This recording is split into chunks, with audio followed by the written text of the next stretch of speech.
Hello, Mechwarriors, and welcome to the Mechbay, where we fix your mech and fix your game.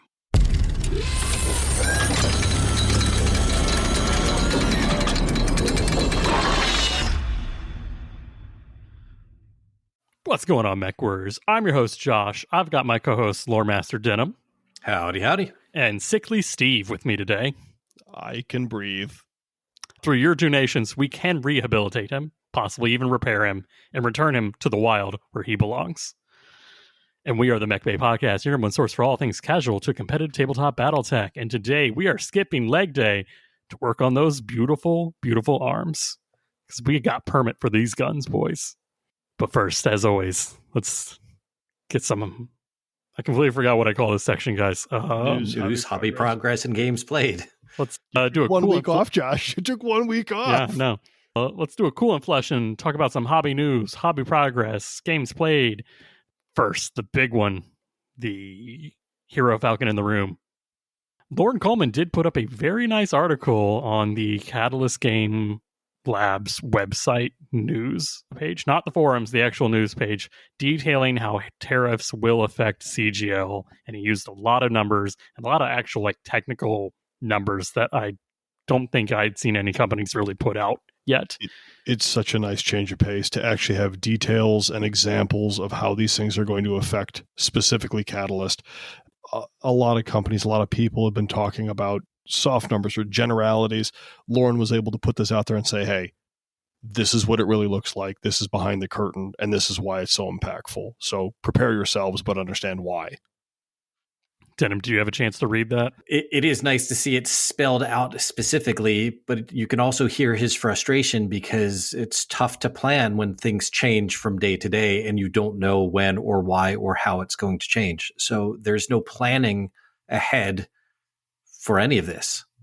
Yeah, I think he even mentions that in the text that a ship could leave the factory, be on the sea for 5 weeks, and tariffs be 10% at the start and 145% at the end. So there's no ability to plan. These are someone waking up and deciding 145% tomorrow, 212%. And it's not like you have 2 months to get whatever you want over here. It's just... Yeah, there are Kickstarters out there right now that say, if things don't change, we are canceling our Kickstarter. The Kickstarter's over. Yeah. They're getting ready to do shipping of product, and they're like, we may not be able to. We may just have to cancel everything. Yeah, Sorry. I think at this point, if things don't change, I don't honestly expect us to see Aces or Gothic or any other major releases coming out this year under these conditions, I should say. Well, he says that if they do, they will raise prices because they have to. Mm-hmm. The problem is he's trying to keep prices the same or doing very minimal increases, but you can't do that unless there's stability, unless you know. Yeah. So we could see it. It just might be more expensive. But that's the problem, like you said about it, like the tariffs being 20% when the ship leaves and being 145% when it gets there, is that, if you've already set prices, if you've already sold the product that it's now waiting to be delivered, you will lose hundreds of thousands of dollars, and they can't afford that. So they just don't know. Yeah, and they can't plan for that. It's a cash flow issue, right? I mean, a lot of companies have some availability to do that type of stuff and have unforeseen circumstances, but not to this degree and not to this extent, right? I mean, it's too much. Yeah, like I said, I definitely think this will slow down the release schedule no matter what. But I do appreciate Lauren's email or his post. Yeah, I think this overrides the last communication where it was, I think it was March 7th, where he said, due to the 25% tariffs, will be within 60 days, we'll announce a price restructuring for certain items. And it's at this point, it's 145%. At all the math we worked on doesn't work anymore. We can't do anything until things stabilize. So, and it's a real shame because one of the big draws of BattleTech is the low entry point, right? The low cost of entry. You don't have to buy an army that's going to cost you $30,000. You don't have to paint 900 units. You can paint 4 things and have a good time with it. I would be curious to see if this changes a lot of attitudes regarding 3D printed materials, right?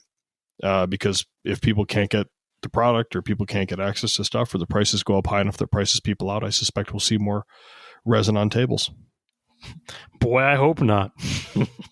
No, the new models are great, and it's always nice to have official product on the table when you're playing, but people want to play what they want to play. Well, we'll see. Yep. Well, let's move to a happier note. Anyone got any hobby progress in? I know for me, I got the rest of my Ironwind medals. I don't even know what I would call it. My little splurge from the factory pile. It wasn't a pile of shame because I did assemble it, and now it's being distributed into all the factions that I'll work it on. Oh, good. So you put all your metal together? I put all my metal together. My least favorite one was, of course, the Tonbo Super Heavy VTOL. There's a video out there, not yet, but there will be, of me trying to assemble it. Do I finish on the video? No, that was terrible. That was the worst experience I've had assembling. It made me regret everything. My blood pressure increased every time little lift hoist just fell off. I was like, why would I do this? Why? I mean, that was the whole point of the exercise. We were doing Mechbay After Dark, which is accessible to patrons, and we said we were going to build the most frustrating models that we could. I mean, Denim, you did a Mad Cat the most Mark frustrating III. models we had available to us at the time. Yeah. Well, Josh and I went to Ironwind, so I specifically bought a Tiburon to do this project. Well, I did not go to Ironwinds with you guys, so. But you've already also assembled everything up to this point. Yeah. So, well, I've never assembled the thing that you just built. Yeah, no one should. I think I did technically persuade one person on the Discord. I thought about getting that. Thank you for showing me how painful it was. I was like, living vicariously through your mistakes. You're welcome, citizen. But yeah, that was my hobby progress. Haven't gotten any painting, but I got everything assembled, which feels good. I got about a quarter of my BSP vehicles painted green. Whoa. You just all so you're not assigning to factions, you're just painting green? Yeah, because they're part of all factions. So olive drab green and sand, like a sandy one for the other half. So I'll have two different colors of each one. That way I can't just see the green one. If I've got two Savannah Masters, it's the green one and the tan one. That's a good plan. And every faction uses those colors. So they go with all my factions. Yeah, I've even Comstar uses camouflage tanks, so it works. Yeah, I've done something similar with mine. I just do the green and the brown, and then I do a panel that's red or blue, right? Yeah. So try to keep them different.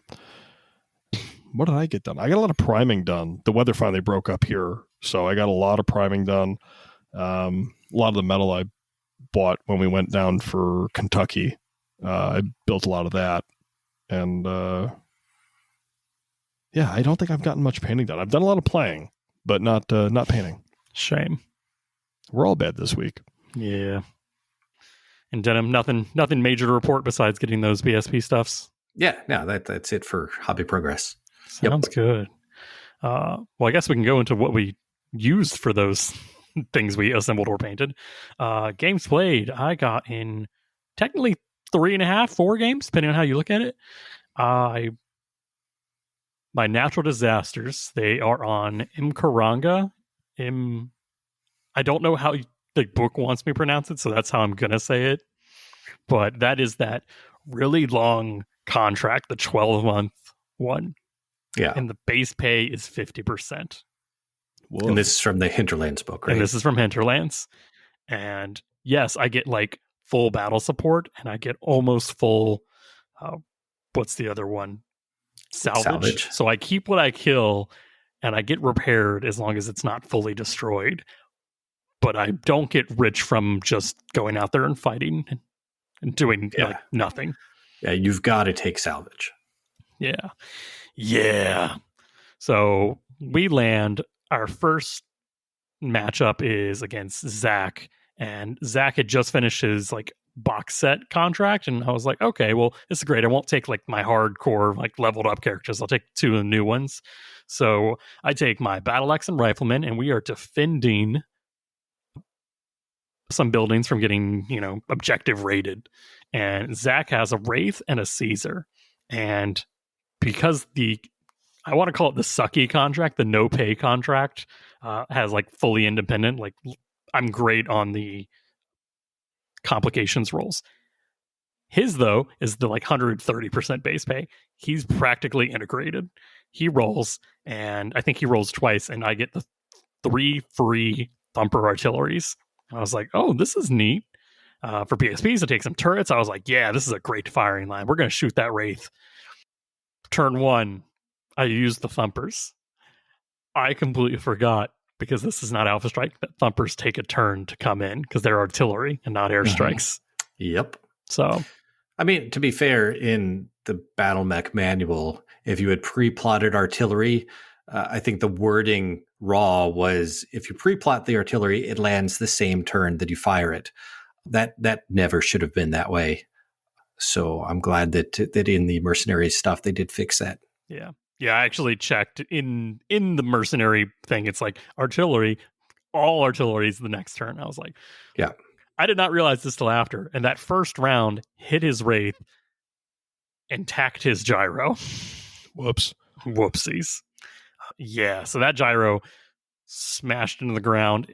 It wasn't even airborne. It was just running onto the field. I was like, but that's what you get for piloting a Wraith. Like, I'm only somewhat sorry, but even if I cheated. But the Caesar kept on chugging, and I think I just railed into that.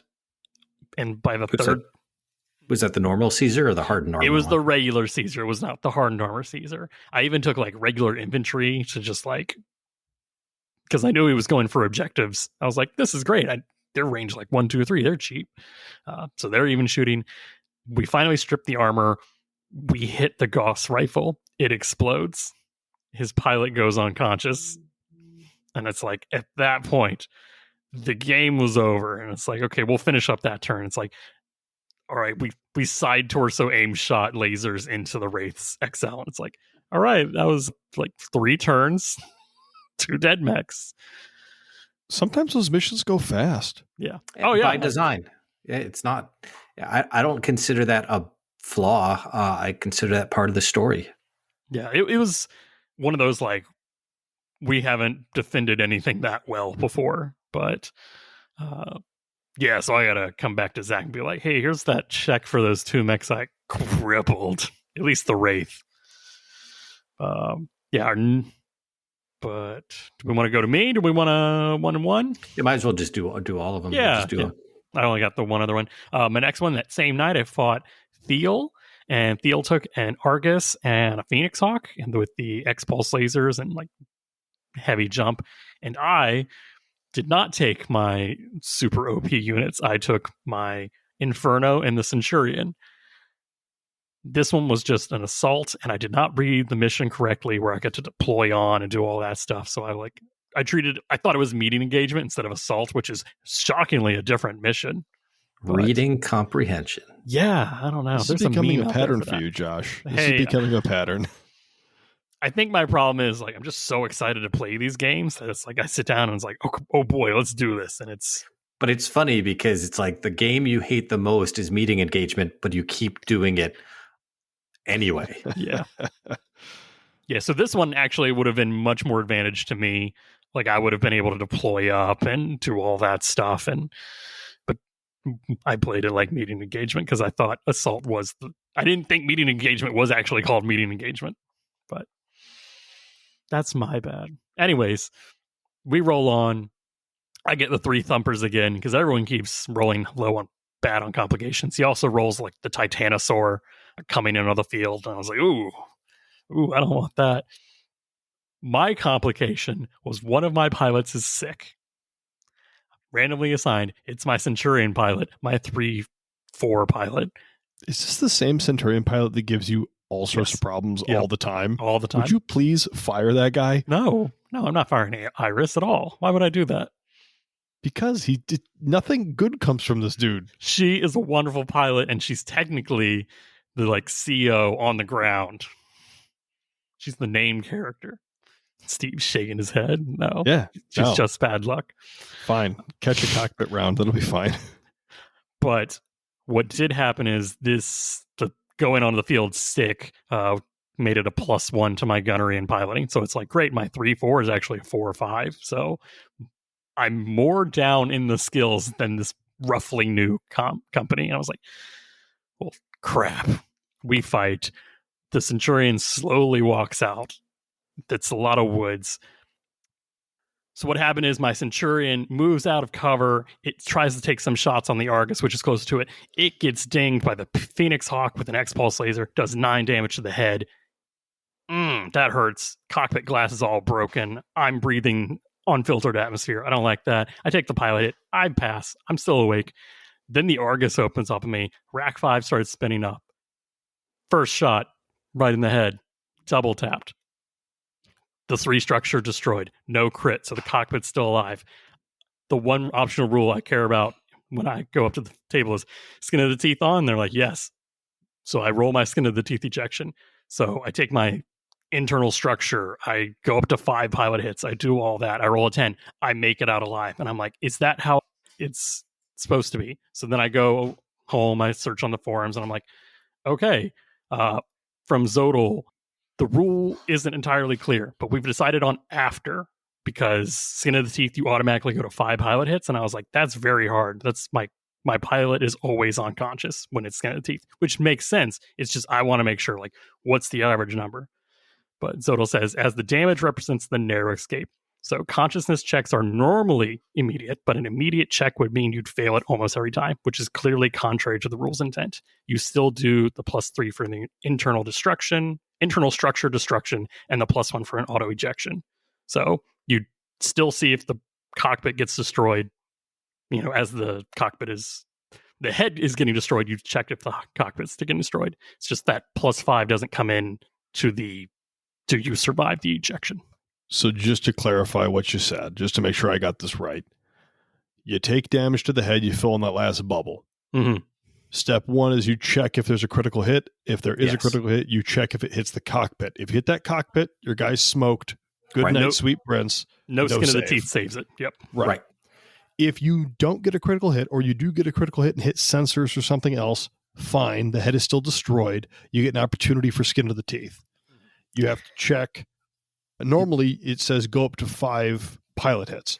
That's how it's written in the book, yes. Right. What Zodal is saying is the consciousness check for those 5 hits occurs after the ejection procedures are initiated. Yeah.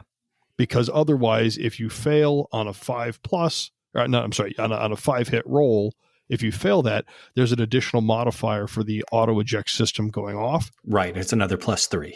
And that is most likely between the 3 structure damage for the internal structure of the head, the 1 for the auto ejection, plus another +3. That's 7 right there, plus whatever your piloting is. Plus you're anything behind you. Exactly. It's you're looking at 12s, 13s automatically.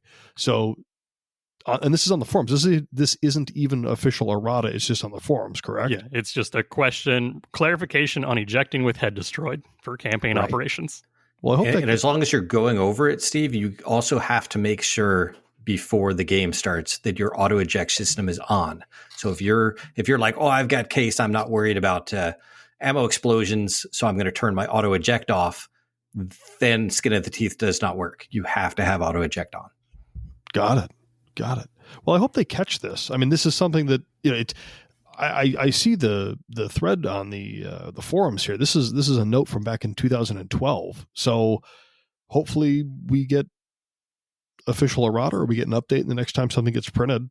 Because that's a pretty drastic change from what's written in the book currently. Yeah.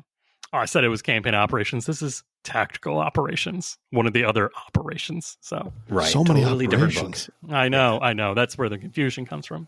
So, and it's specifically from like part 1 of the campaign operations, or the tactical operations book, because there's 2 of those. Yeah, that just the words in the book literally just copy pasted in Battle Mech Manual. So that's why I had to search tactical operations. A lot of the optional rules in the Battle Mech manual are the most popular rules from tactical operations that people use a lot. So they just took whichever ones a lot of people use it for house rules and stuff and just threw them in the book because people are going to be using them anyway. They wanted an easy place for them to be able to pick these rules up. Yeah. So I take it after you lost this head of this mech, the mission didn't go so hot? The mission actually kept going. My Inferno with the rookie pilot ran up, did some haymakers and point blank heavy PPCs. PS, those don't work, but it did get to throw some re-engineered lasers and MML5s into the Argus. What did happen is it did somehow find that Rack 5 ammo that was, killing my Centurion. It blew up. It did the 2 pilot hits. His pilot auto ejects because his auto eject system was on. And unfortunately, due to where he was on the map and everything, he rolls like a 2 or 3 for his ejection roll and does the 4 pilot hits. So the 2 from the ammo explosion, the 4 from hitting the ground. I was like, oh, that feels wrong. That Skin of the Teeth was less deadly than Yeah, you had to have rolled pretty low because he rolled pretty low. Yeah, you get 1 point per every 2 failures, so you got to fail by 8. Yeah, to get those 4. It was mainly the heavy woods behind him, I think. It does hurt. Do it. Level difference and heavy woods. I was like, ugh. So that game ended with the Phoenix Hawk chasing my little Manicore tank, and it came down to, can you kill this tank this turn? And he got very close. I think he was 1 off from the destruction roll on my BSP, and then my tank just climbed down a hill and off the map. So because we technically achieved our, he destroyed one of mine and he crippled something at this simultaneously, neither of us got the objective. So both of us, it's one of those rare cases where a tie is technically both of us losing. So, but that means no one held the field, so no salvage. That Centurion, put it back together, boys. Why do you keep taking it back? Stop taking it. It's like, look, it's a cursed mech, man. I swear next time I'll at least change the variant from the Rack 5 one. How about that? No, it needs to die. It belongs in a garbage heap. It's the Centurion of Theseus. It's like, how many times can you put that side torso back together? You will not change my mind. No. Did you, Steve, have any campaign games? So, yeah, I have so many that I'm not going to talk about them all because we'll be here all night.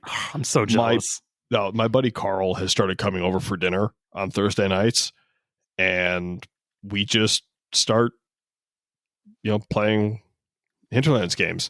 So I've gotten probably 3 or 4 contracts done, not tracks, but contracts done with the Wicked Hogs. And he's been playing his Toria's Last Chancers. So, he's got this whole lore thing where he's got 2 guys from the Taurian Concordat that pick up the BSPs are convicts is his headcanon. So he's got these tanks piloted by convicts, and if they do well during the mission, they get scooped up and hired into the mercenary company to go do. It's a really fun. He's having a gas with it, but it's kind of StarCraft. Like all the Marines are just convicts, so it's got precedent. Yeah, he's having a blast with it, which is good because he's getting back into the hobby. So I'm glad that this finally got hooks in him, and we're pulling him back in. So we got a lot of games in. I'll probably do more of that with him soon. I did get one game in that I like to discuss. Yeah, please. So I played a game against Jesse at the local game shop, and it was actually very fortuitous. We had a night where it was kind of slow. We had 3 people show up, which is never good. You never want to have that one odd man out scenario, but we all rolled random contracts for our mercenary units.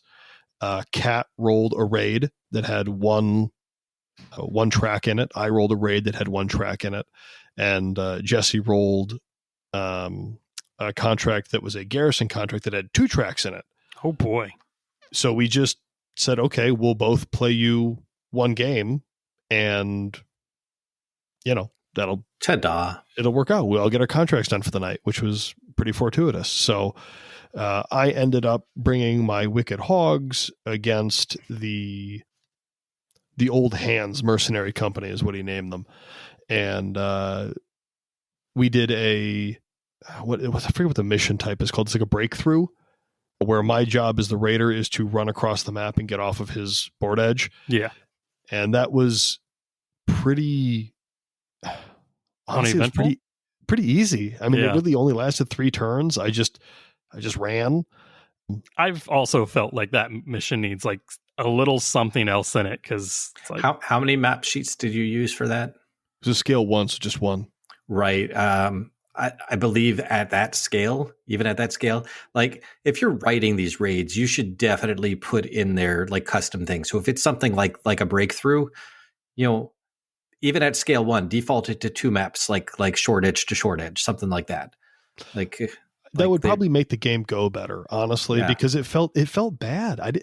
So what I did is I took a Phoenix Hawk, and I guess this is somewhat relevant.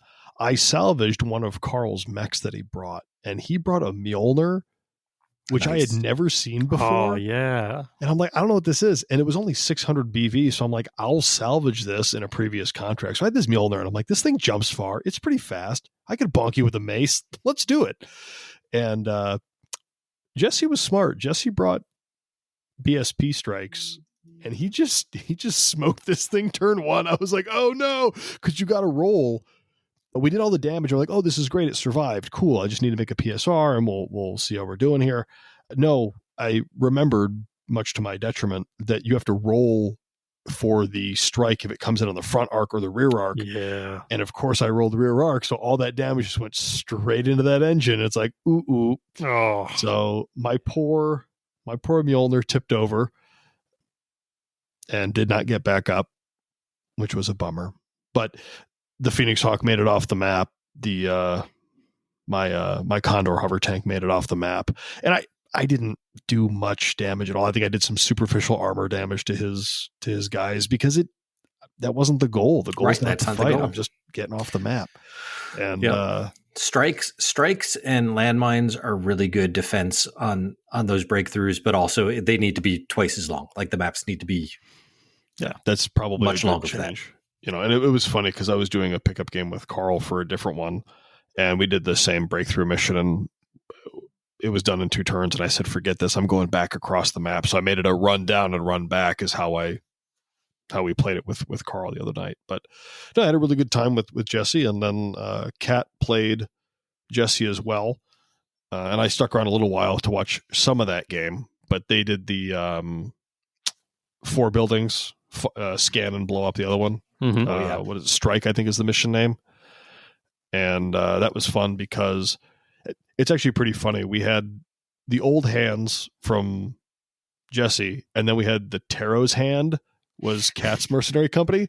So all sorts of hands and cards and explosions, but Kat managed to locate the building on turn 2, and then they had an SRM carrier that just ate this building. It was bad. And that was it. So that was our game night.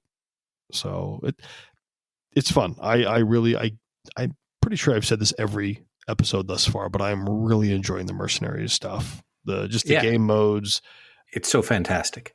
The one thing I want that I would really, really like is, well, I guess there's 2 things. I would love to see. Okay, I want a lot of things, but you want a lot of things, Steve. It's okay.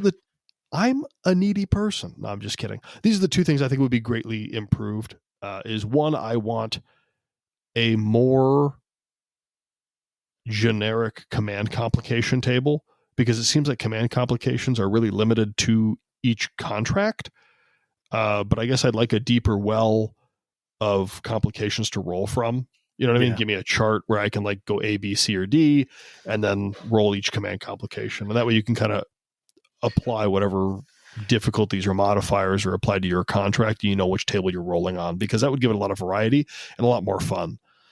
I agree with you. I think this is where, like, I know it's really nice to have like a D6, like 4 or 5. There's not even 6 on all of them. It's just for the roll, like 1 through 3, nothing.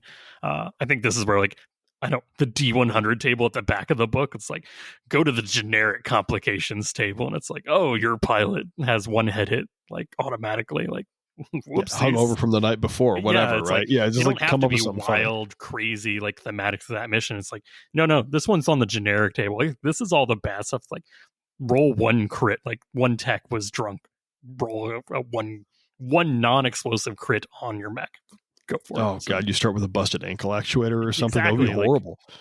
I mean, I'd love it. I'd love it. That's the type of stuff I want to inject a little bit more chaos into these games to make it a little bit more interesting. You know, we really only have, I don't know, 8 mission types in the Hinterlands book. Like, we're playing a lot of them. That's fun. There are other missions that you can go find and apply to these types of contracts, but it'd be kind of cool to have a little bit more variety in there. The other thing that I would really, really like is from Field Manual Mercenaries. They have a random assignment table for available mechs. And this is broken down by light, medium, heavy assault. Then there's quality, so A through F. And then each one of those has a D12 roll or a 2D6 roll to find out what mech is available to you. I would love a random assignment table for, 3152 in the Hinterlands. Give me what the mech salesmen have. Again, rather than going by planet to planet, it's like, hey, there are 4 mechs available on this planet for this contract. If I'm randomizing stuff, it's, I don't know. I'm sure that some of these resources are available. I think it was Mech HQ will do this for you, but I don't want to have to come home and boot up my computer to do that. Give me a 1 page in the book that I can just roll for a random traveling salesman per planet. Yeah. And even if I have to roll the outset of the contract to find out what quality of mech I'm rolling on or something like that, that would be fine too.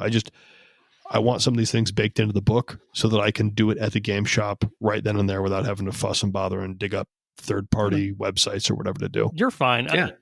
I understand your frustration. It's like, this is so great, and I just want more meat to fill out the fun stuff like that. So I know, and I know it's coming from a place overworked. of love. I know.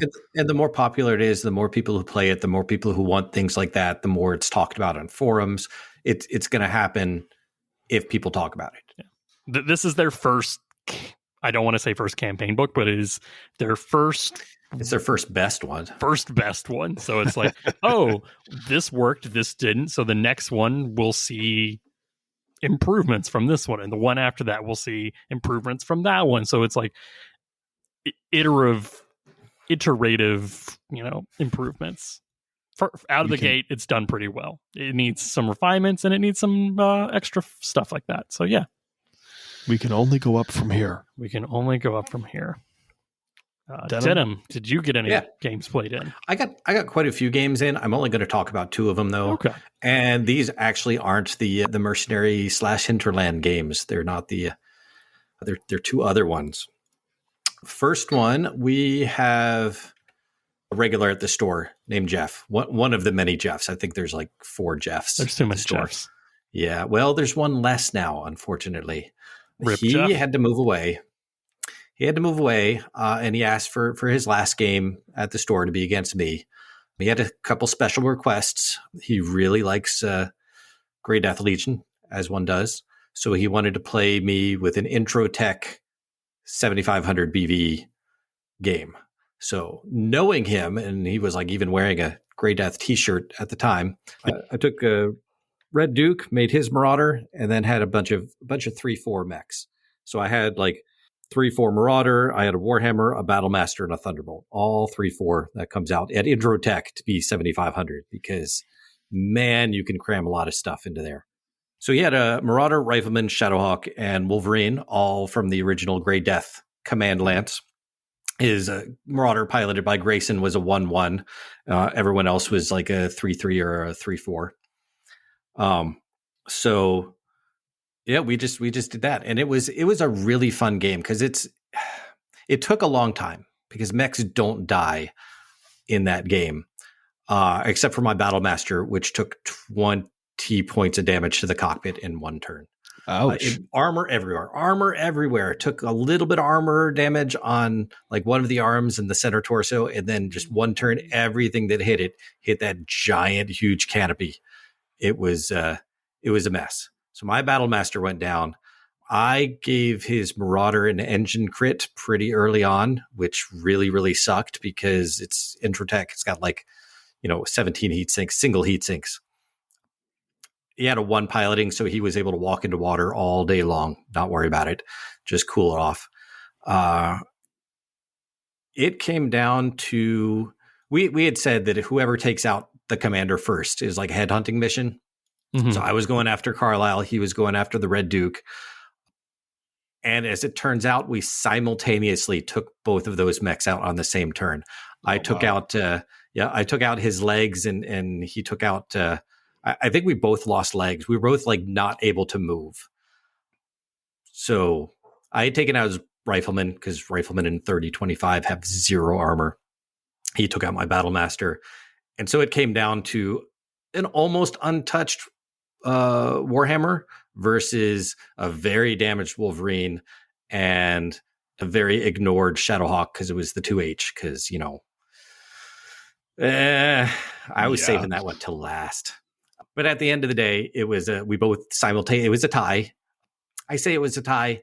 He had more BV on the field, but we had been playing for almost 4 hours. Wow. So both of our commanders went down. He had more BV, and I said, okay, my Warhammer will retreat off this battlefield. You may pull your commander back to safety if you allow me to pull Red Duke back to safety. And he agreed. So he came off with a minor victory, but a victory nonetheless. So good job, Jeff. Intro tech is fun, but man, it takes a long time. Yeah. I would those XL engines. It just doesn't do it. But I understand if it's your last game, then it scratches an itch for me for sure. Like it's what I grew up with. It's what I played. I remember the first time that the clans came out in a book. So yeah, I super appreciated the game. It was nice to go back to the roots. It was a fun game, but I like Ill Clan technology a lot. So that's my favorite place. And then I played a game against a Jade Falcon player named Steve. Okay, that was not me unless you drugged me and flew me down there.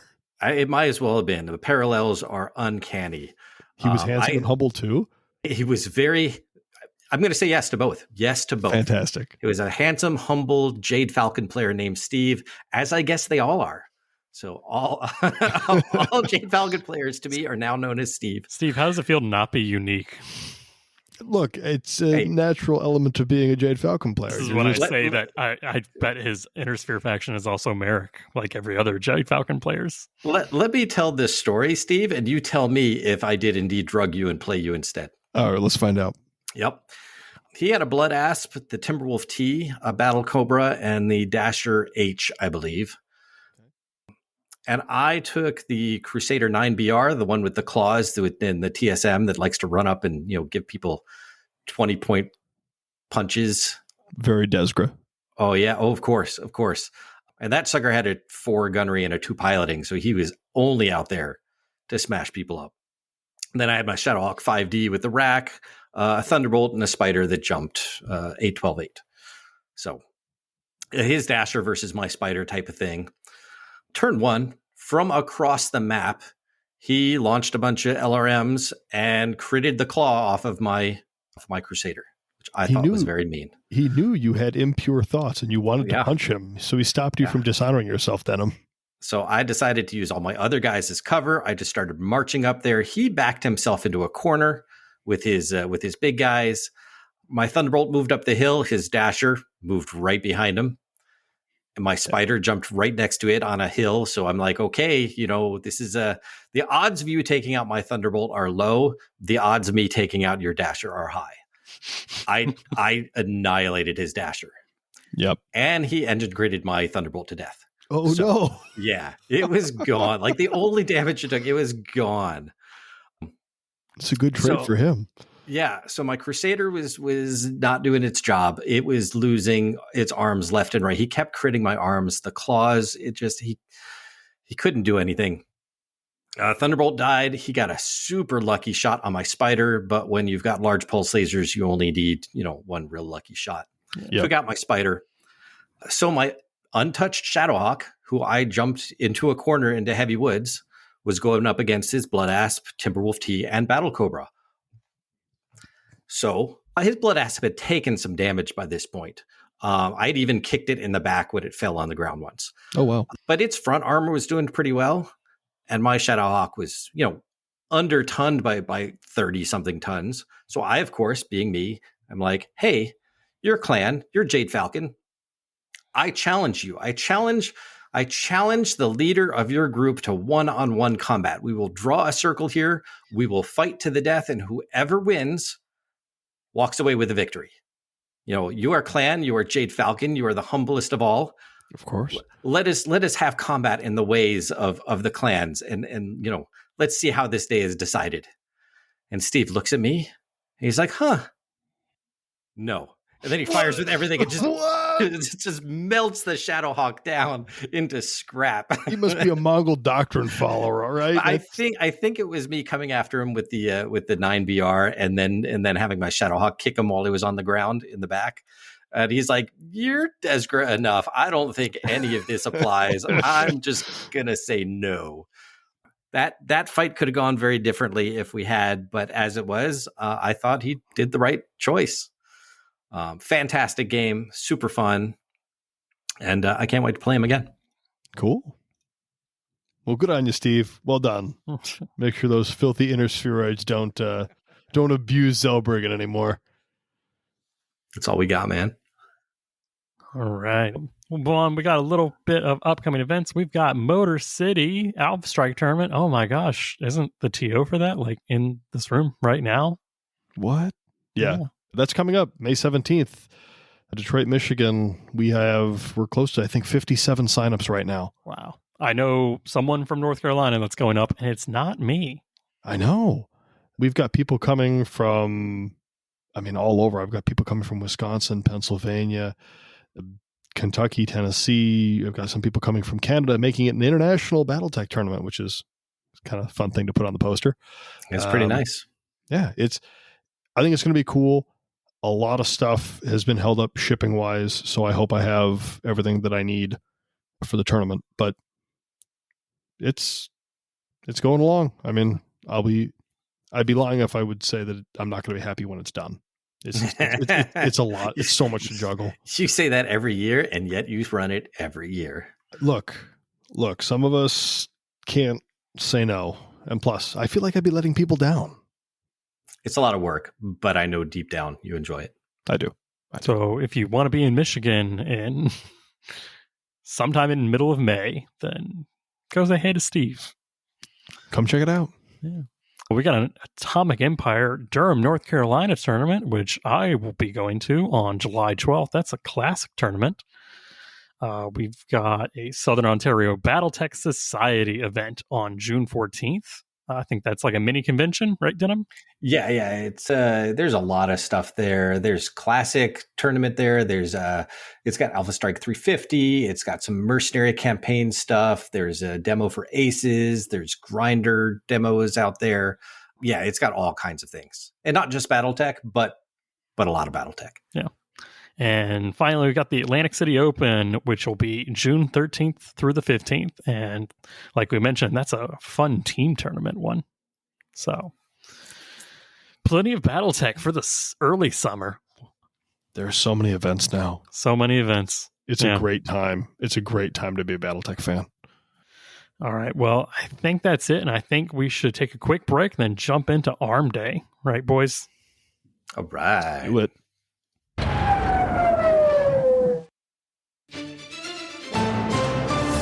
Good evening. I'm Chip Darrington. On the fields of Paracoila, violence has broken out as multiple mercenary groups from across the hinterlands converged on the planet. The corporation Trixicon has located a cache of clan technology left behind by the Jade Falcons on their way to Terra. They hired a mercenary force called the Old Hands to help recover the technology. Local nobles took objection to the unilateral declaration of ownership and hired their own mercenaries to interfere. Violence erupted when the mercenary group The Wicked Hogs were hired to delay the Old Hands from securing a road that would expedite Trigicon's access to the cache. Sources indicate that the cache was located in the mountains several kilometers south of the recently rebuilt port city of New Petra. The Wicked Hogs managed to break through the Old Hands' defensive line, but not before the Old Hands aerospace fighter could take out the Hogs' Mjolnir. The Phoenix Hawk, piloted by none other than known murderer Death Charlie, managed to escape along with an unidentified Condor hover tank. To complicate matters further, Jotun Battleworks, a rival corporation, hired a group known as the Taro's Hand to attack the Trichcot office. These Taro's Hand have been traced back to the Rossahog Dominion, known for their anti-joiner sentiments. Commander Merryweather is known for her surgically precise strikes and limited collateral damage. After engaging the Old Hands at the office complex, neither of the Old Hands, Thunderbolt nor Wolverine, were able to stop the assaulting Hammerhead in solitaire, razing the headquarters completely. The recent attack again reignites debates as to the morality of Clan Seafox selling clan technology to mercenary groups. It would appear as though the hostilities on the planet Paracoila have ceased for now, but the ultimate fate of the newly discovered technology remains unknown. Chip Darrington, signing off.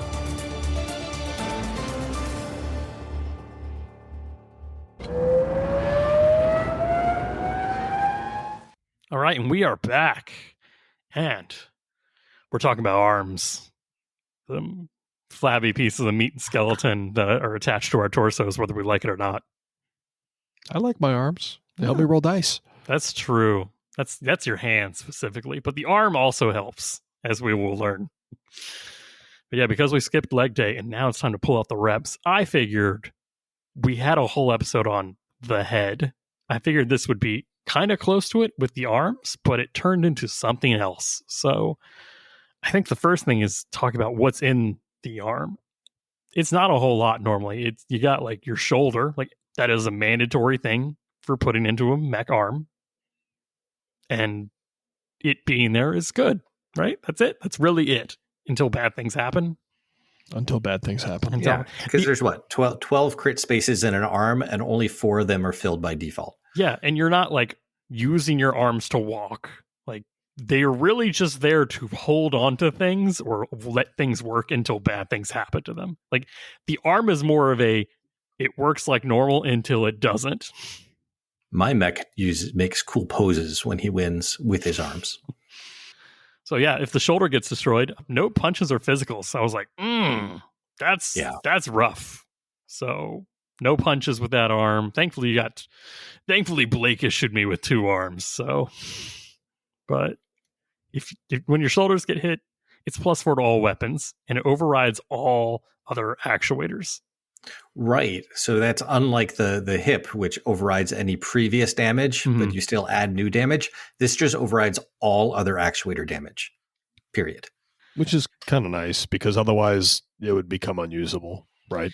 Yeah. I mean, +4 is pretty unusable. I was like, I've gotten tacked / just armor stripped, and then the first crit is the shoulder, and then they don't hit that arm again. And it's like, could you have just taken the arm out? Like, I'm not shooting these guns at +4.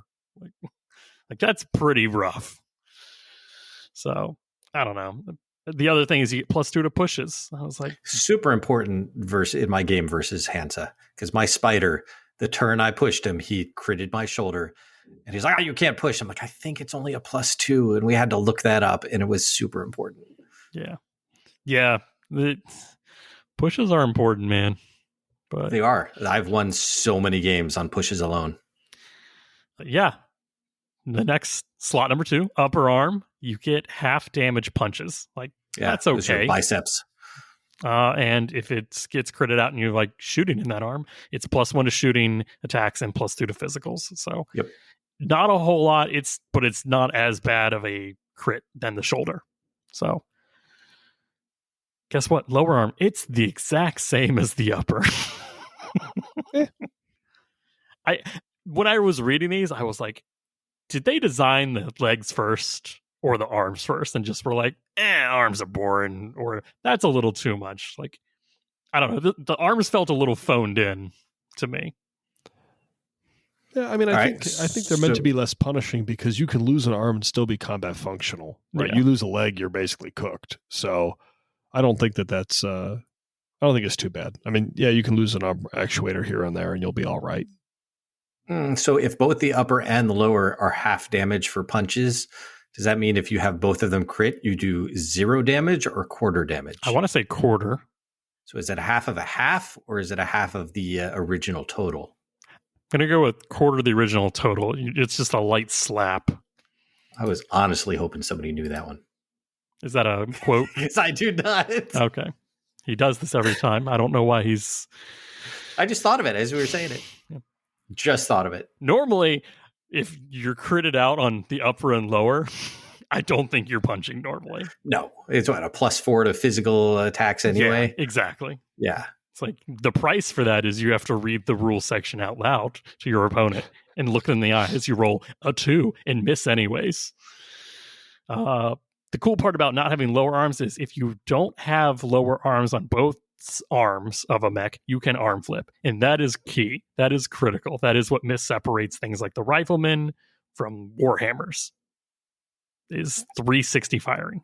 Yeah, weird that the Warhammer has lower arm actuators, but the Timberwolf and the Vulture do not. They can flip arms. My headcanon is it's a balancing issue. I know it's not, but no one wants to fight an arm flipping Mad Cat or Vulture. But they do. But they do. Steve, what you thinking? I know you want to arm flip all day long. I love arm flipping. I think it's the best because people take their little Mercuries and they come up behind you and go, haha, I'm going to stab you in the back. And you're like, I have a Thor. I can flip my arm. Get bent. And then you blow them away. And they go, oh no. And you're like, yes. 2 ERPPCs when you're behind. Yeah, it's bad. Yeah, I love that. I love that. It feels good. Like, it feels bad, but it feels great. Oh no, it feels real good when you arm flip and do something. It's like you thought you were safe, but I was just baiting you in. Yeah, but if you feel bad when your opponent's like, oh no, and you're like, haha, victory, but at what cost? No, I love arm flipping. It's great. It is great. Me too. It's one of those things that they don't have in Alpha Strike that makes me sad. You know, I think that would be a really easy fix. Because all the just Alpha make it Strike another cards, keyword. Well, no, you don't even need to. They already have the rear keyword. If you have a mech that can flip arms, yeah, give it just rear. take that arm damage and add it to the rear. Give a rear keyword and stick it in there. That's what I mean. It's a keyword. Like they work on keywords. I would love that. I would love for the Rifleman to have a rear number. Yeah, that would be huge. That would be huge. Sorry, it gets the turret keyword, not the rear. I know, potato, tomato. The last part of the normal arm of a mech is hands. And if those are crit out, you get no physical weapon attacks, and it's +1 to punches. And there's really no difference if you don't have hands to start, kind of thing. Like, yeah, but you can't have hands if you don't have a lower arm actuator. So you can you can I know, stick hands on the end of that Rifleman. Like, you can't do it. I want to though. Like, I want upper arm actuators with little hands sticking out like the top. Like, meh. It's the spring-loaded punching thing. It's like I don't need full dexterity. This punch only goes forward. So, yeah, no, it's like arms feel boring to me. And I was like, well, what else could we talk about? And it's like, well, what you gonna do with that? Hands. Well, what do you pick to with hands normally, Steve? Pick stuff up. Pick stuff up. You throw hands too, but you know. As I pick stuff up to hurt other people with the stuff I picked up. There you go. And I want to talk about picking stuff up. So most of this applies, like in Total Warfare and Battle Mech Manual, to our melee episode when we talked about like clubs and whatnot, and picking up like a broken arm on the ground and using it. Like Battle Mech Manual is pretty clear about that. And I was like, that's cool, but what if I don't want to pick up something to punch something with? Like, I don't want to just pick it up and have it. I want to, let's say an objective, let's say a flag, or like scoring purposes.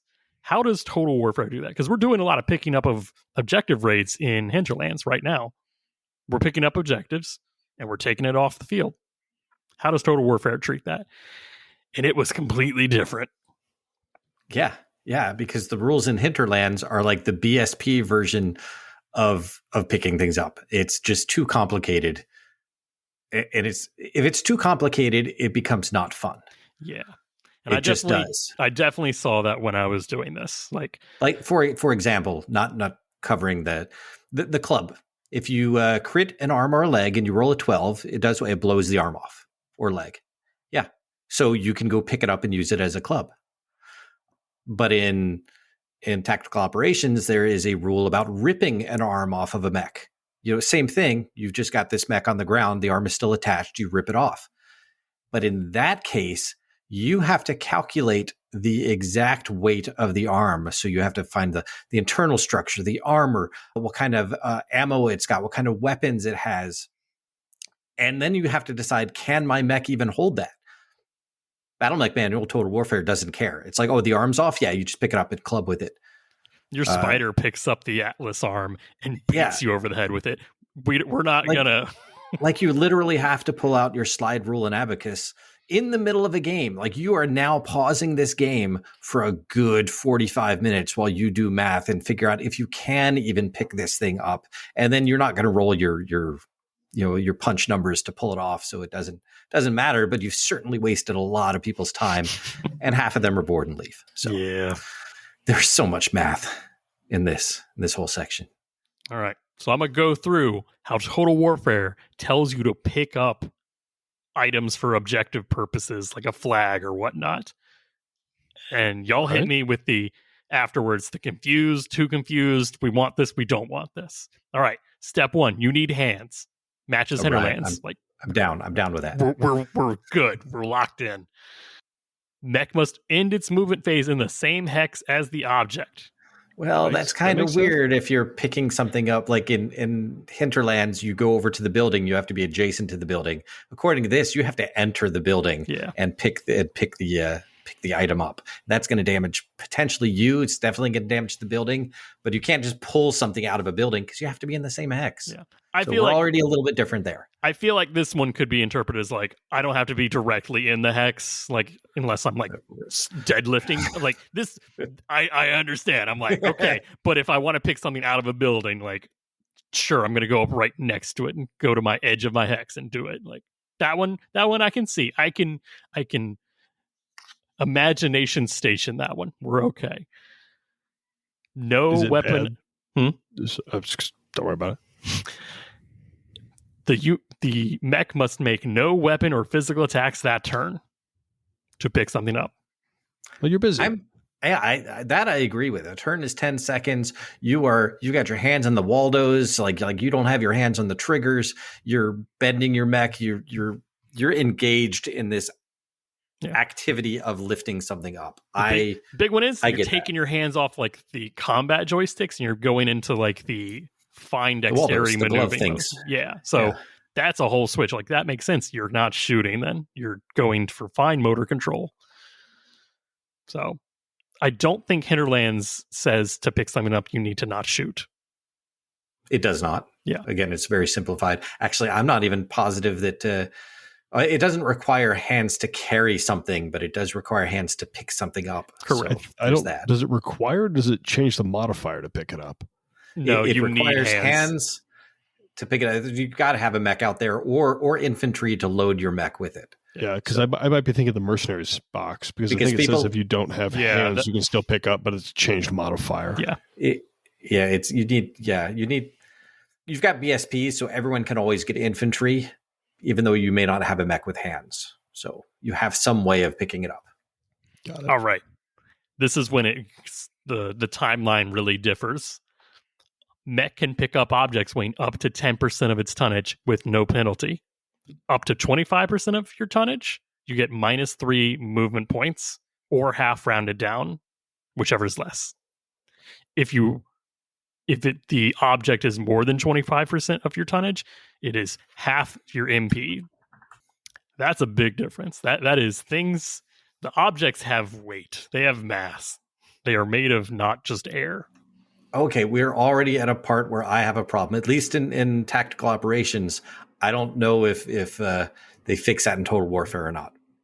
Half the time, they talk about an object's mass has to be 10% of the mech's mass, and other times it talks about weight. Weight and mass are not the same things. They are not the same thing. There are many planets that have different gravities. And if you're talking about mass, you're always restricted to how much you pick up. But if you're talking about weight, then that's an entirely different set of calculations. Like I want Denim. I want you to author this email to the campaign tactical operations people. And it's like, you need to standardize the language for this because it's right after the section for gravity. And you know what? I took physics 101. Steve's just like dying over here. No, it's funny. It's funny because you're right.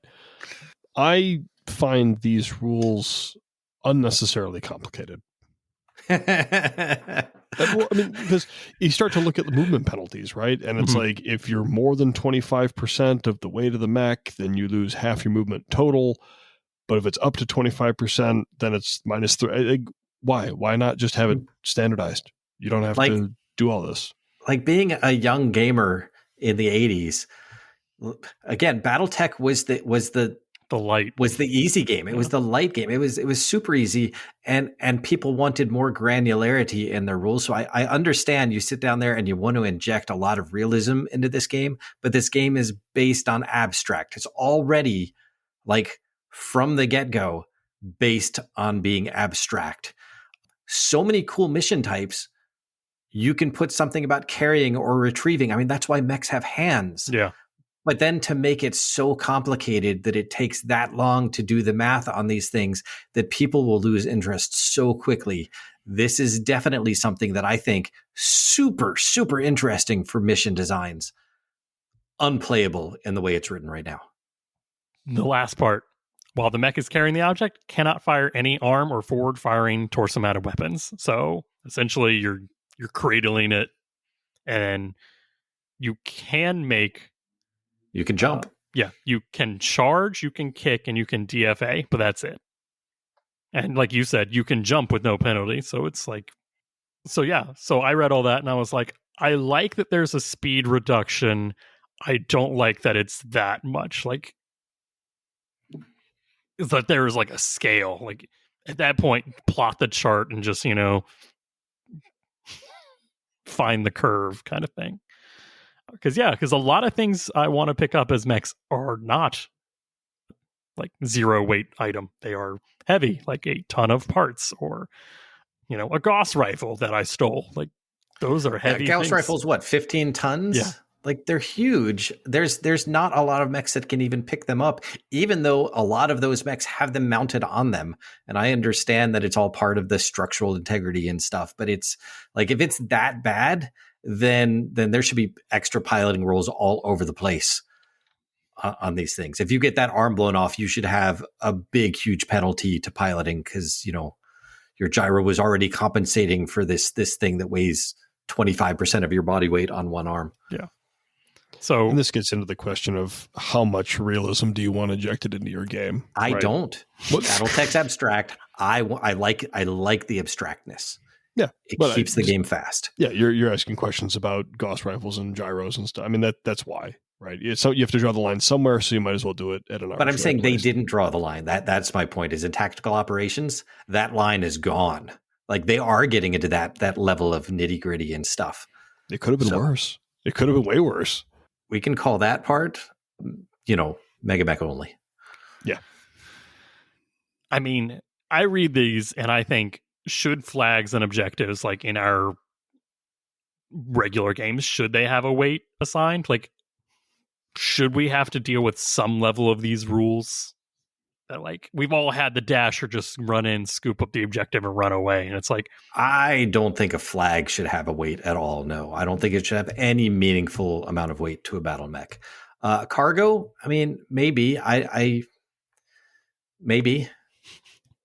But I think it could be done more abstractly. Oh, it could definitely be like, instead of it be tonnage, just like lights, mediums, heavies, assaults. They have these penalties kind of things. Like, abstractify it to Alpha Strike way, which probably does it more simply, right, Steve? Yeah, I can get into that now if you'd like. Yeah. Also, my last point is this hand ableism? Like, I know so many mechs have like hoist and chain mounts and like all that, and it's like, oh, I absolutely think that any good lance has at least 1 or 2 mechs with functioning hands. I think it's super important. I think it's super important in BattleTech. There's no personally bonus to not having hands, but there's only bonuses to having hands. And this really screwed me at the Brawl in the Bluegrass, where the objective was, you have to pick this up. If you have hands, it's a bonus. And I was like, there's only 1 hand on one of my heavies, and my light has 2 hands. And that's like, hands are 50% of its weight, essentially. It's because you took too many racks, Josh. I took too all many racks. Yeah, and rather than just hands, like probes. You should get bonuses for picking a mech that has a probe. You should get bonuses for picking a mech that has hands. There's mission-based objectives. You need to take things that work well for those missions. Like that's what it's there for. Josh, just take hands next time. Don't complain. Yeah. Gosh. Yeah, just take hands. Less racks, more hands. Well, why not both? Yeah. Steve, let's go into how Alpha Strike does picking stuff up, because that was classic, and then I think we can compare. Yeah, so when you look at the Alpha Strike rules as to how you pick up items or cargo, whatever you want to call it, you can see that it's very strongly based off of the classic kind of premise, but it is in itself distilled. So the first thing that you have to do is you have to check what type of unit you're trying to pick stuff up with, because in Alpha Strike, mechs, proto-mechs, and combat vehicles are the only things that can carry external cargo up to their own size. So this touches on a little bit of what you're talking about, Josh, about doing lights, mediums, assaults, and heavies, right? In Alpha Strike, you use size. Now, there is the caveat that some support vehicles can carry external cargo, but there are different sets of rules for that. We don't care about those. I don't care about your pickup truck. No, combat vehicles only. Pickup truck is not a support vehicle. It's a combat vehicle. Well, there are other cargo vehicles that count as support vehicles that we're not getting into. When it comes to picking things up in Alpha Strike, your mechs and proto-mechs must stand adjacent to the cargo without attacking. So this is pretty similar to Classic, right? Yep. You can't shoot, you can't do anything, you got to stand next to it. Combat vehicles can also do that and be adjacent and not shoot, but they have to spend an entire additional turn in base-to-base contact, not shooting, not making any physical attacks in order to pick things up. I have to assume crew gets out. The guys get out of the tank and they strap it to the outside. I love that. What is interesting is that the rules do not state that you have to stand still. It just says you have to end your turn adjacent to the stuff. So like, I have to assume that I can just scoot around the outside of this building and then maintain a TMM. I would guess, unless I'm misreading something here. But you're not wrong, but it's the lawyer in you. Your Honor, yeah. I was next to the objective depot. I was adjacent. If you're doing this, if you're doing this for a tournament, it matters. Yeah, it matters. So. Yeah, it just says all other units capable of carrying external cargo under these rules use the same process, but must spend one additional full turn in base-to-base contact with the cargo they're planning to transport. Yeah, no, it's okay. Yeah, I doubt a lot of people are spending 2 turns to do that. I think we've played different missions that require you to be on an objective for 2 turns, and nothing survives, especially not a tank. I do like that vehicles are. Like, we're not penalizing hands because hands don't exist, but unit type, like combat vehicle, just takes twice as long to do this. So it means combat vehicles could technically take things off of a moving train. Because they pull up next to the car that's going, and as long as they stay in base-to-base contact with it, they're moving, but they're not firing or anything, but they're pulling things off of the train. Like that could be cool. You're my hero for coming up with the in-lore reason of why you don't have to stay still and pick it up. Like the tank, backs in, they strap it to one side, it moves away, pulls in. I love it. Steve, what's the next step? So we can get into movement penalties, but there's something curious in the rules about picking up stuff. Those are the rules for picking up cargo. You can also pick up active units. So if the active unit is one of yours, say you have like a tank or something that you want to toss over a river, you can pick up that tank with a mech and toss it over the river. There are rules for it, but it counts as if it wants to be picked up, you do the normal weight rules like cargo. If it wants to be picked up. If it wants to be picked up. If it consent is key here. You can also pick up opposing units that do not want to be picked up, but it counts as a physical attack, and you get a +3 to the rolls. So you can pick up somebody else's truck and throw it, which is wild. I love it. Which is wild. Something fun, Steve. What's that? Page 93 of tactical operations. You can do that in Classic too. Throwing tanks. That's throwing mechs, tanks, proto-mechs, battle armor, picking up battle armor and chucking them. Yes. That's awesome. So yeah, you can pick stuff up, which is crazy. then this is where we have the movement penalties, which is similar to Classic. You can pick up an item up to 1/4 of your size. They really like that quarter. They really like a quarter. I don't know why it's 25%. I mean, it's okay, but at least in Alpha Strike, it's a little bit boiled down because you can have a cargo have a size and your mechs have a size on the card, so it's not quite as mathy. You don't have to worry about tonnage and do all that, whatever. It's just size. But when you do that, right, as long as you're carrying cargo up to 1/4 of your size, rounded down to a minimum of 1, it reduces the movement by 1/3, right? Yeah. As long as it's carrying the cargo. And then if it's more than 1/4, you have its movement rate again, rounding down to the nearest inch. There's also rules for extremely bulky cargo, which reduces stuff to a minimum of 1 inch per turn.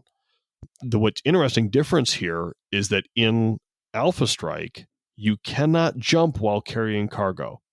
It is explicitly called out that you cannot use jumping MP. There's also a prohibition on VTOLs carrying external cargo as well. Really? Okay.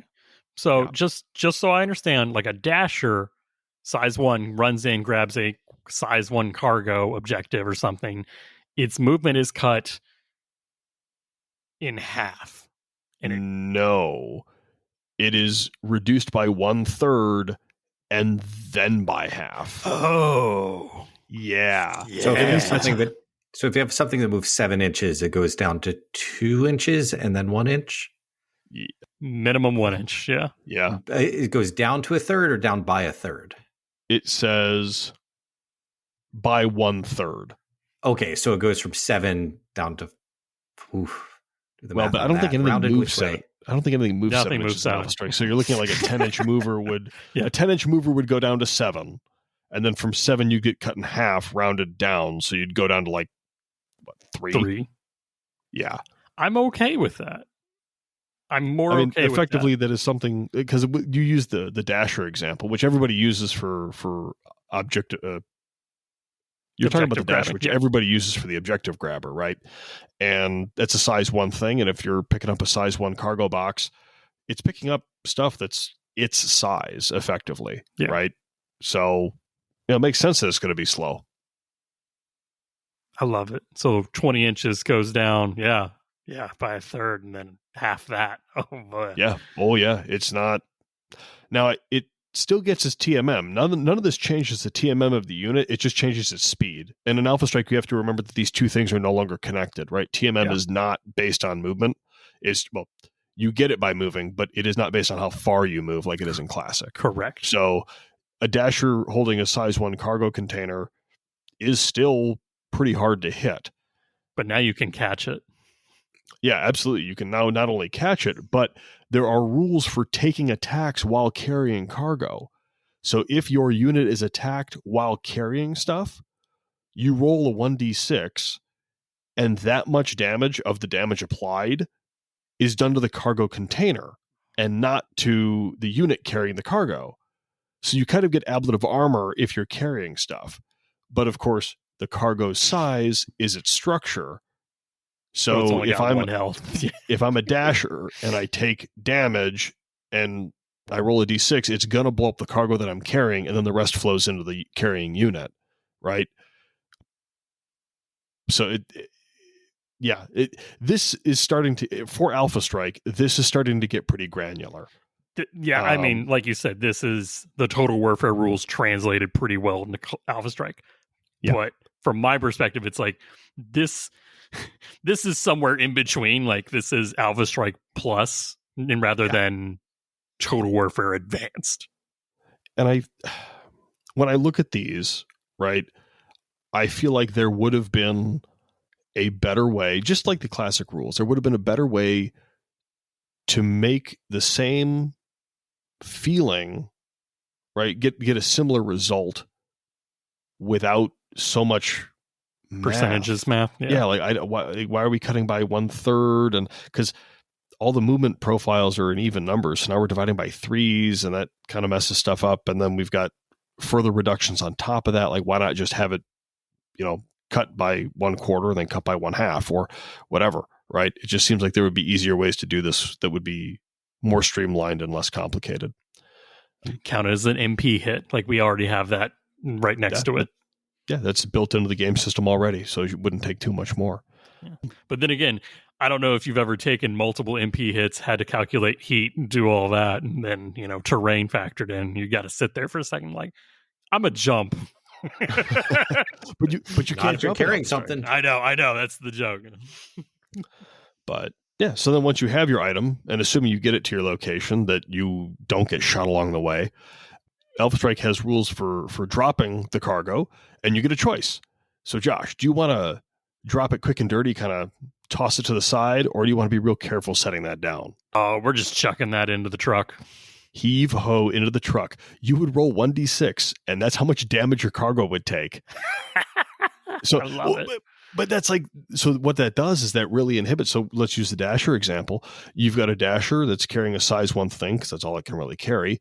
It's only got 1 structure point. So if you're going to throw this thing into the back of the truck, it's going to break when you throw it. Yeah. No ifs, ands, or buts. You cannot quick drop it.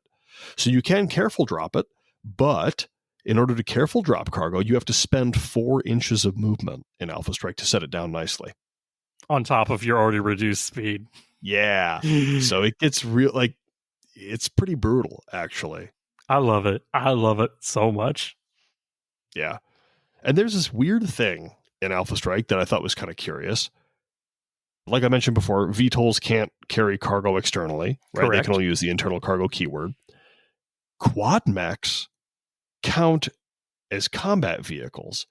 And the only explanation I have is because they don't have hands because they've got 4 feet. Correct. So we're talking about how do hands operate and how do they influence stuff in Alpha Strike? Because there is no keyword for hands. Not really.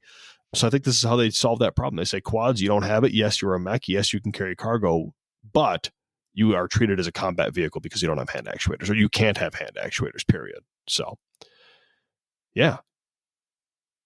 This was difficult, but I like it. Timberwolf, yeah. I want my Timberwolf variant with hands now. Yeah. Then it'd be OP, Denim.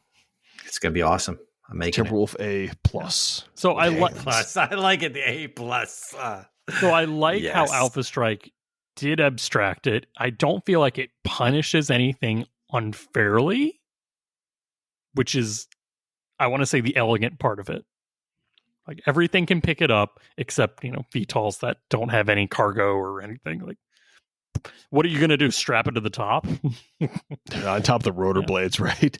Like there are VTOLs I know with lift hoists. Like that is how they have the cargo VTOLs, but they're support vehicles, not combat. So right, that gets around that. And then, it's just, if you're taking something that's the same size as the cargo, it's just going to be reduced really badly. No, that's why we have construction mechs. And they're normally not lights. They're like bigger, like they're hoist lift mechs. They're designed for that. So this is the age of the construction mech in Alpha Strike, I feel like. I'm not so sure they'll survive getting to the cargo, but I'm glad to know they have a niche. Yeah. Seems like I want whatever was smoked in your cockpit, Josh. Right. Like, coming up for uses with industrial mechs, cargo mechs. But I like that. I really do. And I think these rules would be much better for a narrative scenario. I mean, I'm glad that these exist and you can use them in a tournament because the rules were established. They're in the optional rules section. It's already there. The TO doesn't have to fight with anybody with whether or not it's balanced. It's in the book. Yeah. We're using these rules. We're done. But I am afraid that with some of this movement reductions being as harsh as they are, it almost incentivizes you to spend more time shooting your opponent than it is to try to pick up the stuff and leave. Right? That's true. Yeah. I'll pick up this stuff after, like military operation. Does it normally happen where you run in there and try to extract cargo while things are shooting at you, or do you send in a team to clear out all the Op 4 and then send in the engineers to go in and pick that stuff once everything is clear? Like that's normally you're not extracting things under fire, or the cargo's already loaded onto something and you're stealing that. Right. Yeah. Stealing a truck or whatever. There's always an easier way. But mechs have hands I was gonna for say a reason. Yeah, I was going to say there's always exceptions, but I'm saying, and if you're not trying to play BattleTech, if you're trying to do real world operations, it's not going to go down this way anyway. So it's the whole how do I make a fun mission out of this? I think you can. I think you just kind of have to like give an example, like or something. Like it's not going to be easy doing this on a table, like if you've never done it before. Josh, would you like a fun example of something you can do in Alpha Strike? I would love. I'm sure you can do it in Classic too, but I would love a fun example of picking something up and then running away with it in Alpha Strike. Oh, it gets better. It gets better than that, because if you have external cargo and you're in the combat phase and you would like to do something to an opponent, you can also throw external cargo at people. Oh yeah, that's why I'm here. Yeah, you have this box, and this box is full of parts, and you're cornered. You possibly ammo, who knows? Give it the old heave-ho. So it counts in Alpha Strike as a physical attack, and there's like some weird calculus for the maximum distance that you can heave stuff. So it's equal to 2 inches for every point difference in the size rating between the cargo and the throwing unit. So if you've got an assault mech and you're throwing cargo that is size 1, right? So the difference between 4 and 1 is 3, and then you multiply that difference by 2. So an assault mech could throw a cargo container size 1 6 inches away.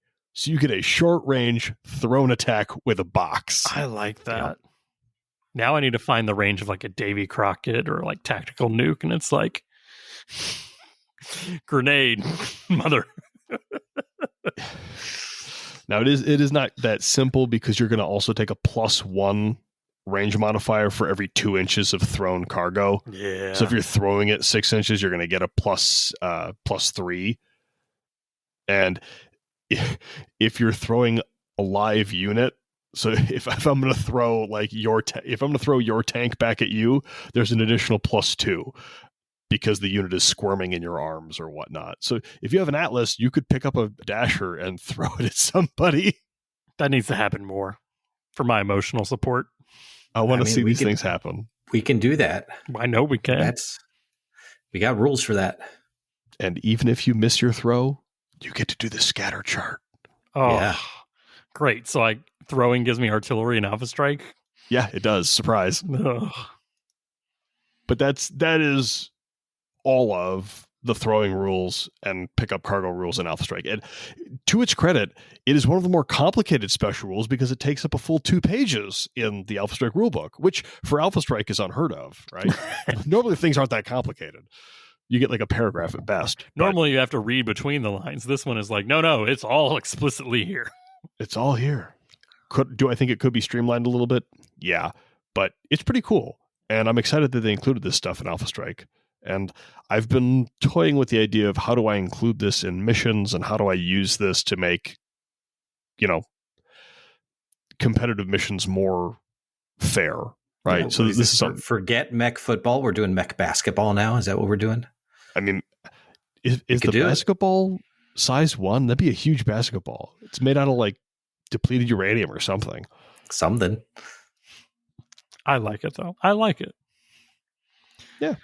And it is nice that protomechs are included in there, right? So and I also the thing for me is I really, really like the rule that combat vehicles have to spend an extra turn doing it, because it just, like the BSPs, Denim, a couple episodes ago, you mentioned that like the BSPs are designed to highlight how mechs are superior on the battlefield. Correct. This also has a little bit of flavor that where combat vehicles can do it, but not quite as easily. The mechs do it better. Yeah.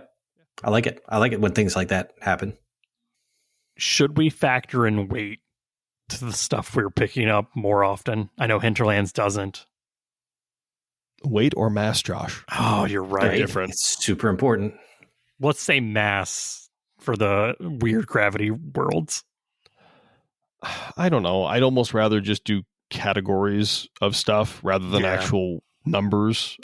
Because you could say like, hey, a flag is size 0. And then there's no penalties or anything and to there's no it. penalties because it's just a flag. It's a standard. It's something light. You could do, hey, there's a box and this box is size 1.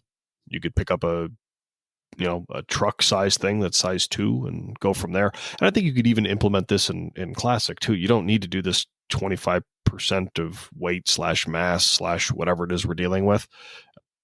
I don't think it's necessary. You could just do categories because almost all objects you're picking up are going to be clumped into one of these things, right? Yeah. If you're picking up a mech arm or a gun or something. You can only pick up something that's the size below you. Like, it's cool. The size I'm one a fan of abstraction here, Steve, for sure.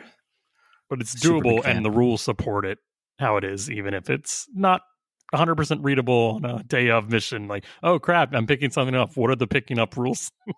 Yeah. That's there's the so main many thing. because these rules are directly out of the tactical operations book, like the ones for Alpha Strike. They're directly out of it. It's almost, so it's not a total warfare conversion. It's tactical operations, and there's so many cool things in there though, like dragging other mechs. I would love to make a mission based around dragging other mechs. Not with these rules, but I would love to do that. Well, do we want to wrap this up with a little excerpt out of tactical operations? Because that's where it feels like most of the throwing, picking up rules, they were like, we're going to put those there. And it's like, well, I need to pick up for this objective game for Total Warfare. And they're like, fine, you get one of these. Do we want to? Yeah, go for it. Okay. Just show people exactly how confusing it can get. Yeah. I'm ready to be confused, Josh. Yeah, so I read through all of the rules for throwing objects and objectives and other things.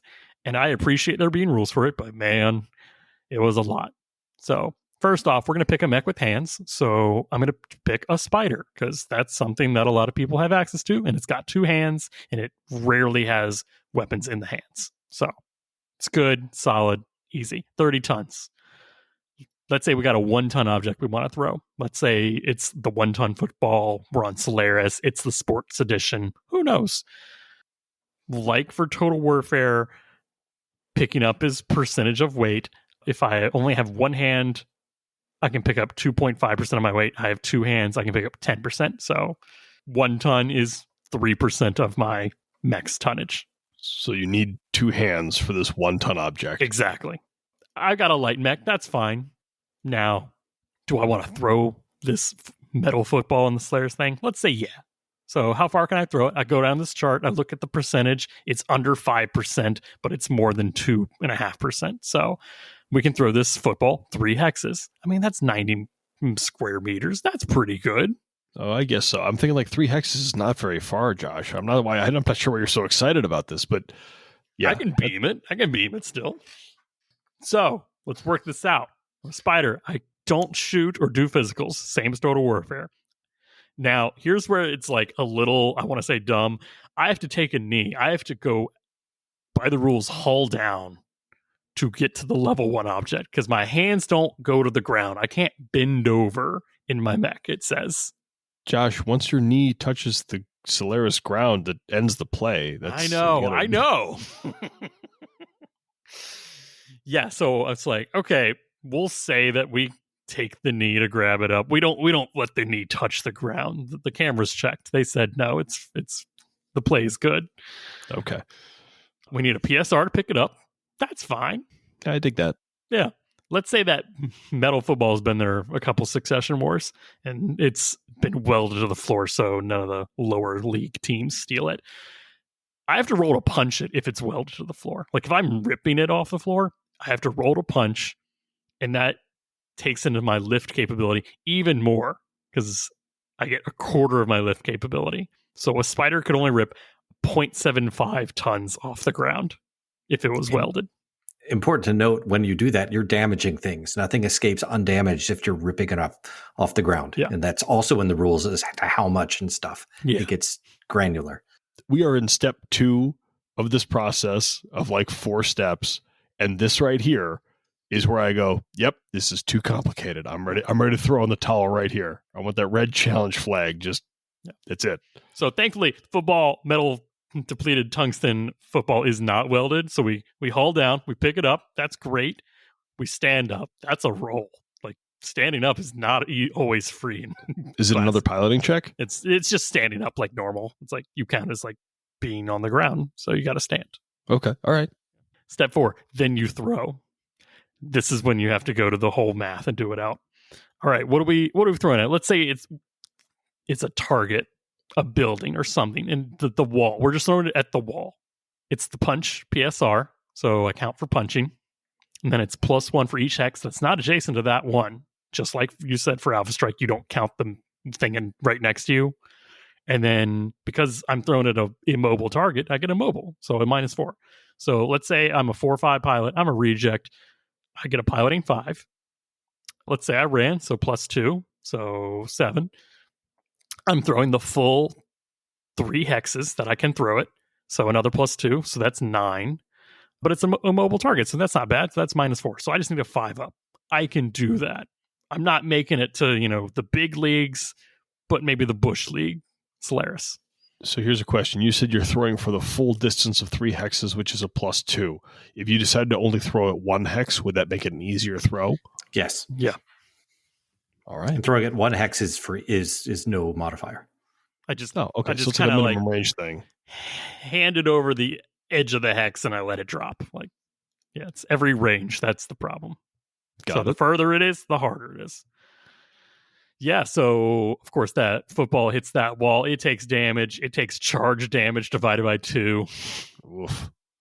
The target, not the ball. The target takes charge damage because, something hit it. The ball takes 2 damage because it's of a specific tonnage range. And I was like, yeah, Steve's checking out. His eyes are rolling to the back of his head now. Yep. Yeah. If I fail like 1, 2, 3, 4 for that one, it scatters like artillery pretty much. Because you know what? Everything has to scatter like artillery. But here's where it gets fun. If you roll a 2 on your throw, you crit out your shoulder. Just tore that rotator cuff. You tore the rotator cuff for the cuff. season, champ. Someone felt so proud of themselves writing that in. It's like, well, throwing is hard. My dad hurt his shoulder and never threw the ball to me. And I want that in the rule book. It's like, yeah, he rolled a 2. And then he's +4 from then on. It's like, ugh. Yeah. So But yeah, Steve, if you have an Atlas with the TSM, it can pick up a Locust and throw it 6 hexes. That's awesome. Yeah, it's like these are fun. And I do think these are like Solaris-y rules. Like this is where they become really fun. Like you can pick up random things and chuck them at things. Now, I do want to say, let's say that football's a bomb. Like this is the combat arena now. What changes? I pick it up, I throw it, I use the charge attack instead of a punch attack. So I have to use relative piloting skills. For the throw. Yeah, for the throw. Because you're throwing it at a target, not at a hex. Got it. All right, you're aiming at something that's moving around. Yeah, because a charge is a contested piloting skill. Right. So the skill of the target dodging the thing that you're throwing, like all that has to be taken into consideration. So if you're throwing it at Kai, you're never going to hit. Yeah. Let's say I'm throwing it at an equal opponent. My spider, skill 5. I ran again, 7, so +2. Distance, I'm throwing it the full 3 hexes, so another +2, so 9, just like before. Then I take in the target TMM. Let's say, a 1. I don't get that immobile. It's a 10 up. We ain't hitting each other. And that's assuming that same piloting skill. The same piloting skill, yeah. Yeah. That's pretty brutal. Yeah. But there's a cool one that I was really wanting to talk about.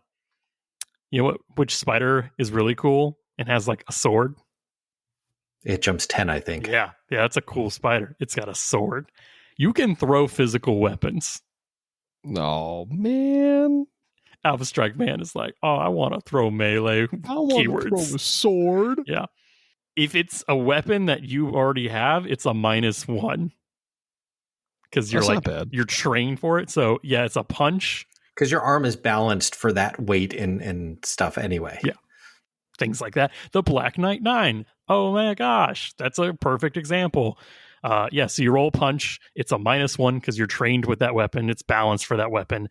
And it takes all that normal stuff in. But on a 1d6, on a 5 up, that weapon takes a crit on the normal crit slots of the however big or bulky that weapon is. you can still pick it up and keep throwing it until you're done with all the crits. That's awesome. I can throw my mace until it breaks. Pretty much. Now, you can no longer like use it as a mace for punching purposes, but if you're throwing it, you're kind of like Hail Marying already. Now, Josh, are there rules for like tossing a truck over a river if there's not a bridge? Yes. I want to do that. You can, but you want to do before you throw a truck across the bridge or over the water because there is no bridge. If you wanted to throw elementals because they're really annoying. Yeah, I mean, they're toads. Yeah. I love them. Yeah. Have you ever thrown a toad out of a window? That's cruel. Absolutely not. I have tossed a frog back into the lake, maybe with a little bit more vigor than I should have. But gave it a little too much oomph. I was helping the frog, and the frog was fine. Water's soft. It's good. Water's soft. This is actually an After Dark episode where we talk about the trauma of me getting bit by a frog. So it's roughly the same, but it's a whole bigger section. But I want to do like the reason why throwing elementals is cool is because you can pick things off of your friendly units. Let's say you're being swarmed and you don't have hands. If you're the rifleman that we talked about earlier, you can't punch those elementals off. It's an insanely high roll. You can get your buddy, the spider there, to grab the elementals off you and then throw them. So it's like picking fleas off of a fellow ape. Yeah. So the short and dirty of it, it's a punching attack. If it hits the thing, then you roll a margin of success PSR, and whoever rolls higher is the winner. If you, the punching grabbing unit, win, you grab a battle armor. Easy peasy. If you fail, you still punch the battle armor. Oh no. Yeah. It's like smacking a mosquito against your friend's back. Yeah. It's less damaging because you're getting in with fingers instead of the, knuckles, but I thought that was cool. So that means if you have two hands, Steve, you can grab two elementals. That's amazing. And then you can throw them like roughly the throwing the not inanimate object. They get a chance because you have to wait till the next turn, so they get a chance to squeeze out. How much does an elemental weigh, Josh? 1 ton. Elemental. The spider has to. So the spider can't do it. The spider can do it by a two-handed grab. The spider needs to use two hands. It can't grab one in each hand. No, but I just love the idea of like some mech just like big Atlas, double fisting. Double fisting, like grabbing the elementals, squeezing, and then chucking them at an inanimate target, just like. So, Steve, if you're wondering why if you're like, my classic games of BattleTech are just not taking long enough. They're just so short. They're only taking 2 or 3 hours. And I've got 16 hours here just with nothing to do. Then we've got some rules for you. Start throwing battle armor, I guess. I mean, I read all this and I was like, we could gridiron Titans with an elemental. Rather than the, leather skin. Yeah, because then when you fumble it, it starts running away. And you got to go catch up to it again. Sometimes it shoots at you. Yeah. Like, I love that these are here. I love that these rules are here. Don't misunderstand me. Oh, I'm agreeing with you 100%. I love that they thought about this. It's just not feasible for any of my games. That's it. That's all it is. I like it for Solaris. Like, this is hey, we're doing like one mech versus one mech. We got all the time in the world to do like the weird rules. Let's do like throwing axes. Like, that is the competition. I allow every rule in my Solaris games. So yeah, if you want to do these things, you just have to say, hey, let's do Solaris. Every rule is allowed that's in a book.